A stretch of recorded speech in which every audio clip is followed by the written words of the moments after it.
The Christmas lights were still on. But the house was already empty. No car in the driveway. No wrapping paper on the floor. Just Lorraine alone at the kitchen table eating cold stuffing off a paper plate. And a note folded in half torn from a spiral notebook. Spent your $12,000 loan on a family cruise. Take care of Lorraine. Love, Celeste. That was my Christmas.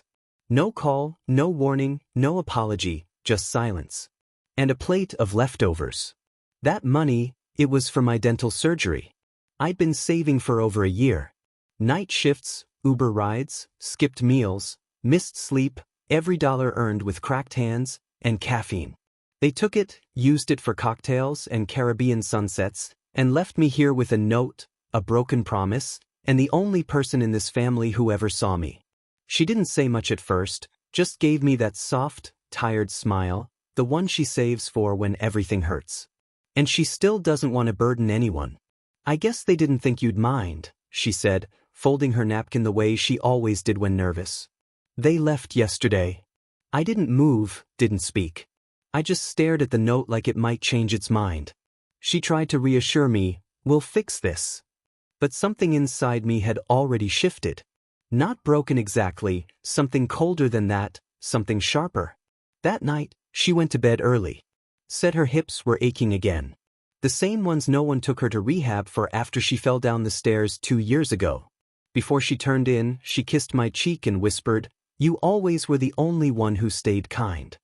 And just like that, she shuffled off down the hallway, her purple sweater trailing behind her like a flag of quiet survival. I sat in the dark with nothing but that note. And the memories they pretended didn't count.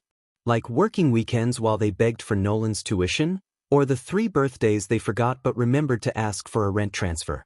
Or the time they kicked me out at 17 for refusing to lie about stolen painkillers. But sure, I was always family when they needed money. By morning I had names, amounts, dates. They weren't just on vacation. They were on the majestic Aurora luxury cruise. $3,800 a head. Infinity pools, private butlers. Tessa posted it herself. Champagne glasses clinking in bathrobes. Caption: finally, peace. Away from all the leeches and negativity. Leeches. They took my savings.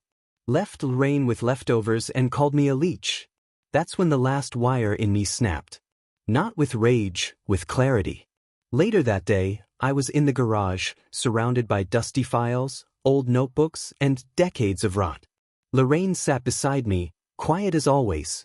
"I need to know where it all went," I told her. She nodded, pulled out a faded spiral notebook, and whispered, "Start in 2016. That's when your mother used my pension login. By midnight we had a plan. By sunrise, we had receipts. They came back like royalty. Tessa, nails perfect. Celeste, sunglasses still on? My father bloated from buffet food. Nolan didn't even look at Lorraine. Still on about the money, he muttered, digging through the fridge. I stood up. "Glad you're all here," I said. I opened my laptop, clicked play. First the audit. Every dollar from Lorraine's pension. Every ATM withdrawal near the gas stations Dad always used. Every Venmo charge from Tessa's emergencies that turned out to be Sephora and Apple. Then the emails. Celeste writing, "He won't notice the cruise deposit. He trusts us too much." Tessa replying, "He's soft. Plus, who leaves Grandma alone on Christmas anyway?" My jaw clenched, but I wasn't done. Next, the voice recording. Maya, Nolan's wife, crying on the porch. I didn't want to go.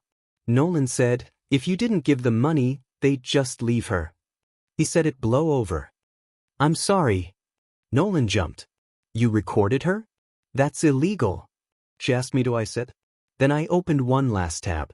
An email ready to send. Subject: formal report of elder financial abuse. To Social Security Fraud Division. Lorraine's attorney. 2 reporters. You have 48 hours. I said, return every penny or this goes everywhere. That's when Lorraine stood behind me. Still strong. I raised 3 of you, she said softly. When I couldn't walk, you left me with frozen beans and moldy pie. You're lucky it's him coming after you. Because if it were me alone, she didn't finish. She didn't need to. By the end of the second week, every dollar was returned. $12,000 from my parents, $3,700 from Tessa, interest included. $3,100 from Nolan after borrowing from his boss. I used $4,200 to finally get my surgery. $2,800 to get Lorraine a nurse and a lift chair. The rest in a secure account under her name. When I showed her the paperwork, she cried. "They took everything from me," she whispered. "But they didn't take you. I didn't just get my money back. I got me back. The guilt, the shame, the years of silence. Gone. They don't call anymore." And for the first time, the silence feels clean. Weeks later, I was at the grocery store when a woman stopped me. "Are you the one from the article?" I tensed. She smiled.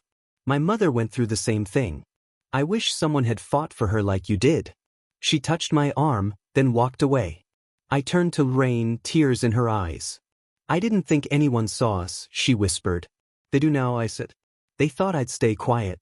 They thought I'd stay small, but I remembered who I was before. They made me forget. And that's the part they never get."